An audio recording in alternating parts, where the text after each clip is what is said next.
What's going on, guys? Dustin here with another Star Trek The Official Starships collection from Eagle Moss Collections, and we are taking a look at Captain Picard's first command ship before the USS Enterprise.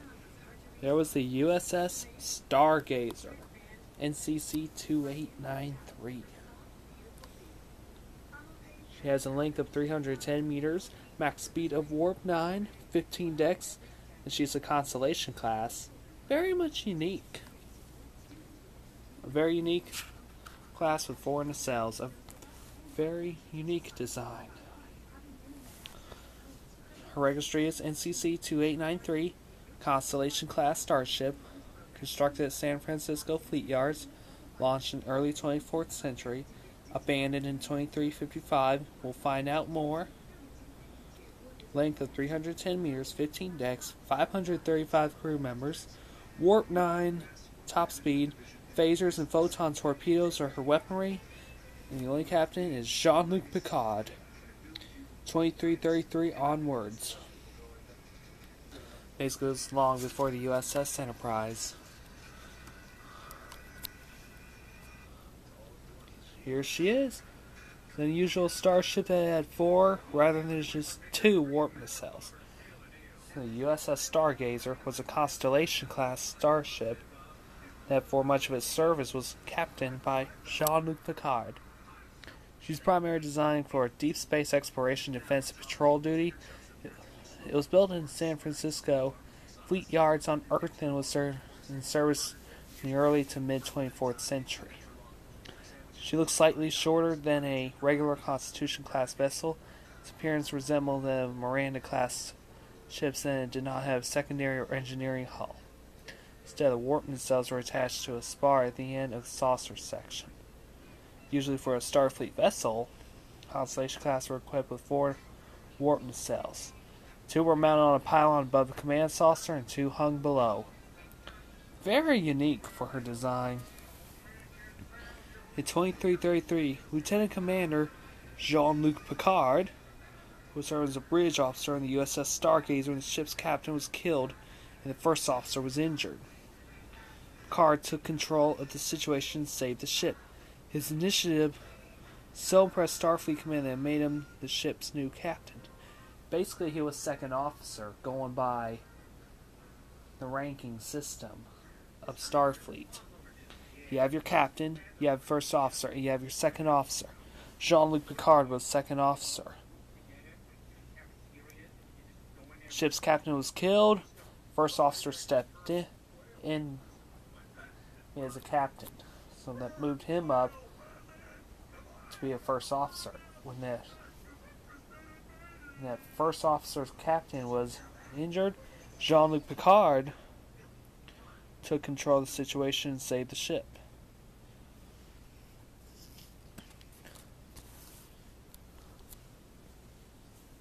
Here's one back. Stargazer is designed as a fast science vessel fitted with a substantial hangar bay and a large number of sensor arrays.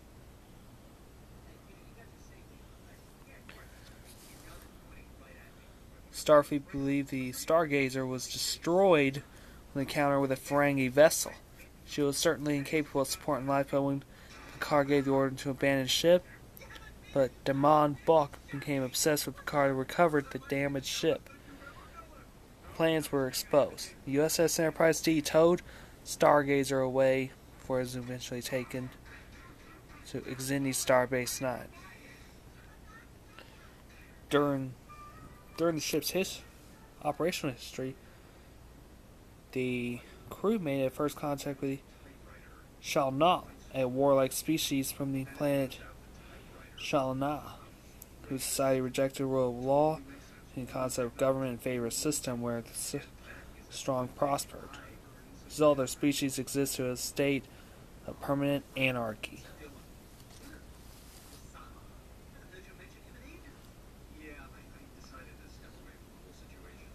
Picard's return to Stargazer found him sifting through the debris and remnants about 22 years he spent commanding the ship. Here's a data feed. Lieutenant Commander Jack Crusher served under Captain Picard on the USS Stargazer, so they were both real good friends. 2354, Crusher was killed during an away mission. Picard found himself in an impossible situation when he saved the life of another team member at the expense of his friend's life. Picard returned Jack's life to his wife, Beverly Crusher, and son, Wesley, both who actually served on the USS Enterprise D. So, alright.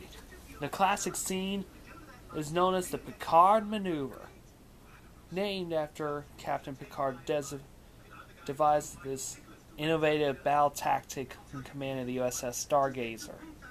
Brilliant and a genius, it became a required reading for cadets of Starfleet Academy.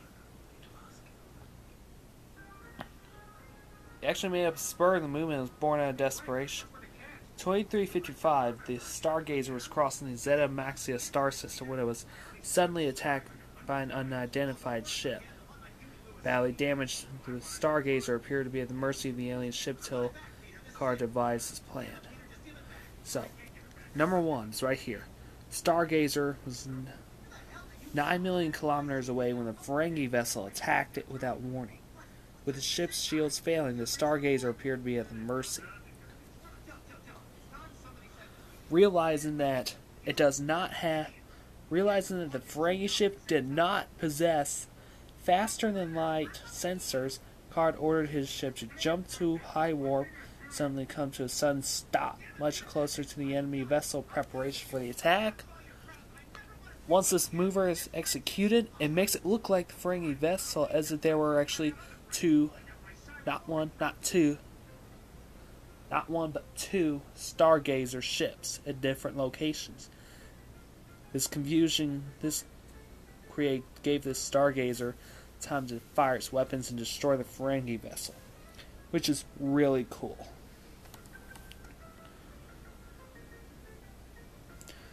Confused by what the Ferengi was seeing, the enemy ship fired at the original position, but the image was from a few seconds earlier and was no longer there.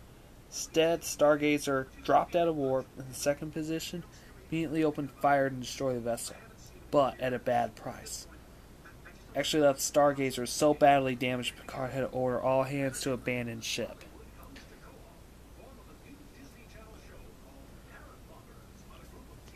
In 2364, Data divides the defensive Picard maneuver. Realized that space contains trace gases, sensors can be used to detect any sudden compression of gases, and thus new location ship that has dropped out of warp. This defense was successfully countered Picard maneuver after the captain tried to destroy the USS Enterprise while under control of the Thoughtmaker being operated by Timon Bach. Data's counter plan to Picard worked. Once Stargazer drops out of warp, the Enterprise D was able to seize a tractor beam onto it before it even opened fire. So here is your deck plans. Very much unique design. You have not 1, not 2, not 3, but 4 warp nacelles. I've never seen this design before.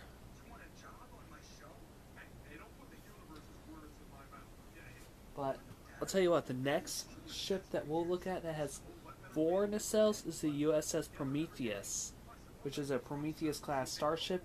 We'll take a look at that when we get around to it. I bet it's going to look real cool.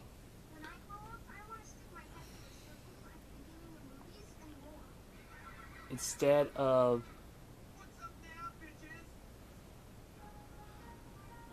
the shell bay doors being like in the back of the stern of the ship, it's actually up front.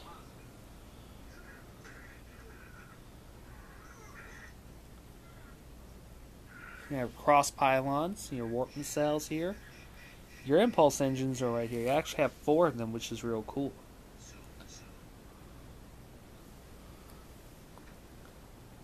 Now, the Stargazer is a little bit different to a Constellation Class starship.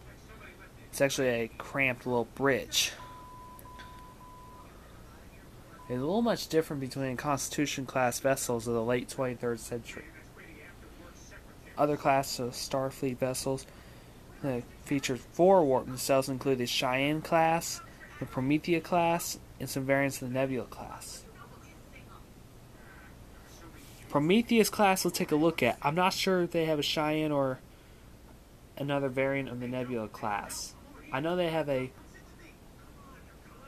U.S.S. Nebula Class Starship. We might need to take a look at both the Prometheus and the Cheyenne Class Starships when we get around to it in the very near future. The dedication plaque for the Stargazer bears the motto, "To bring light into the darkness." This is actually taken from a quote. This is actually a quote from the novel Flowers for Algernon, written by Daniel Keyes.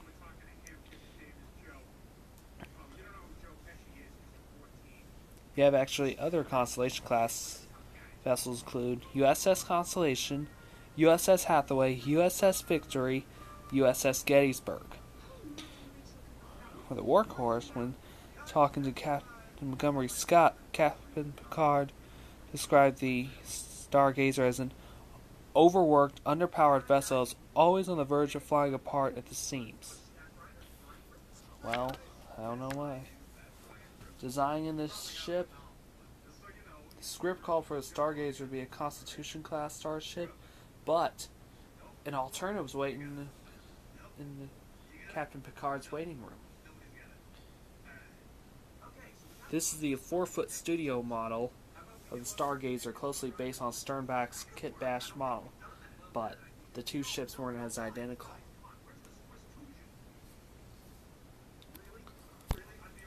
So, Stargazer model right here by Sternbach was made from parts of other ships shipped from an era of Star Trek history that we know little about. If you don't know what Kit Bash is, it's basically taking two different ships and combine them in one. I'm basically in many Star Trek model groups. Major one is Star Trek Modelers Group. And once that model is built, Sternbach prepared drawings that used for a basis of on-screen graphics. Originally, this ship was given NCC-2893. It was easily done by rearranging Enterprise Registry 1701. So, filming these starships. The early days, VFX team tore up the rulebook, did whatever it took to get the shot. Dozens of shots in every episode. Star Trek Next Generation was the most ambitious TV show in the history of visual effects. Tom Barron, owner of MSG, the facility that would become Star Trek's secret weapon. Yep, big time. And to reuse existing models such as the U.S.S. Grissom. We'll take a look at the U.S.S. Grissom when we get around to it. Actually became the Giselle. What's that? It says Tsiolkovsky in The Naked Now, which was thrown into an asteroid, first shot filmed in MSG. Late 1980s and early 1990s, visual effects were created by filming physical models using motion control techniques that repeatedly the camera moved perfectly, make it possible to combine different elements.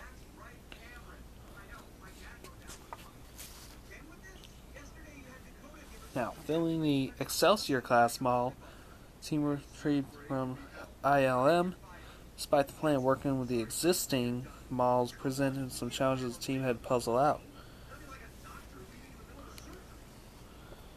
VFX team Gene Roddenberry during the show's first season include Rob Legato, back row, third from left, Dan Curry, back row, second from left, Ron B. Moore, front row, far left, and Gary Hutzel, front row, far right.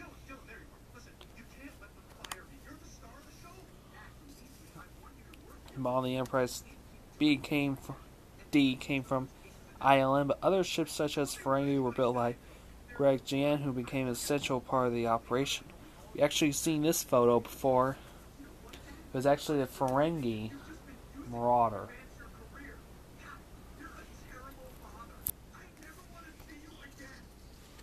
Right. And on screen is the battle in Star Trek The Next Generation. So a model of the Constellation Class vessel was actually already been seen in Picard's ready room aboard the USS Enterprise. Throughout its lifetime, here in almost every episode. Even though it's generally understood to be the USS Stargazer, it actually had the registry number NCC-2893. So the bridge of the Stargazer was actually used as a bow bridge to the USS Enterprise D in the episode Encounter at Farpoint. Ah, I did not know that. For this set has been used as a bridge of Captain Kirk's Enterprise in the movies. So during the filming of battle, Stargazer is actually referred to as Constellation Class ship in its dialogue. Producers decided to create a new model and record new dialogue that could be dubbed over the actors' lip movements. Its reason is actually decided to make a Constellation Class ship. It's actually too small to see it on screen, but Stargazer's dedication plaque also says Constitution Class Starship. In July, we'll be taking a look at the Klingon Vorcha Class Starship. And also issue number 21. Her name's coming back. And it's been a while since we done another ship. Issue number 21 is the Enterprise E. We have not had an Enterprise since the 2009 J.J. Abrams version of the USS Enterprise. So inside this, we'll be taking a look at in-depth profile of the Vorcha class, which is actually the most fearsome Klingon attack cruiser from the 24th century. How Rick Sternbach designed a new ship for the Klingons, and a look at the Vorcha class studio and CG models. It's been a while since we've done a Klingon ship. The last Klingon ship we did was the Tinga Battle Cruiser. And that was all the way back in December. So, there's our ship. So let's take a look. There's a Stargazer. Very much of a unique design. With 4 warp nacelles. She looks pretty cool. I would say so. Off it goes. The one part I don't understand is, what's the purpose of putting the registry number on the bottom of the ship?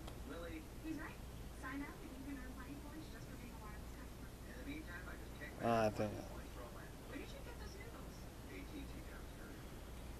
because it makes it look like that. It's like maybe the top here's the bottom. Now the Picard movement, ship will be right here, but it'll be down here. So basically be in 2 different locations at once. Fire on one, that one's gonna be a fake. This one fires on you, guess what? Boom, you're dead. It has the translucent blue warp nacelle, so that way hold it up to the light. I think I can light up all 4 of them. Real cool. You have the name up on right here on the ship, and also the registry number. I really like the way they actually use the Aztec thing of the ship. It looks light, but it looks pretty cool. You have pylons right here.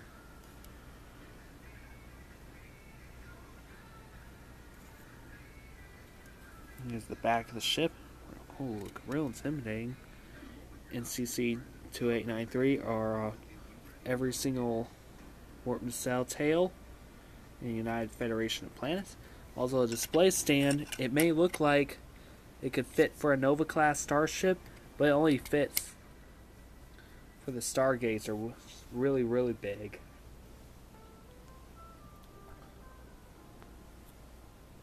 Overall, I like this ship. It looks pretty cool. I would love to do